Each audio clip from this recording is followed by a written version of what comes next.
thầy lên đây mời hình rồi cái thầy hát tôi nhớ.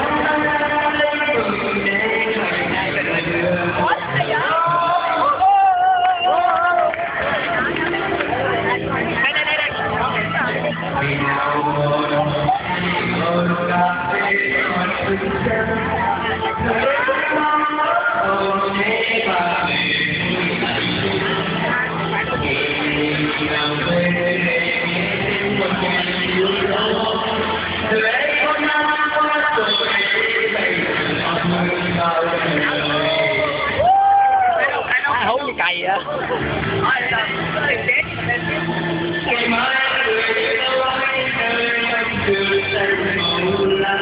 Quá.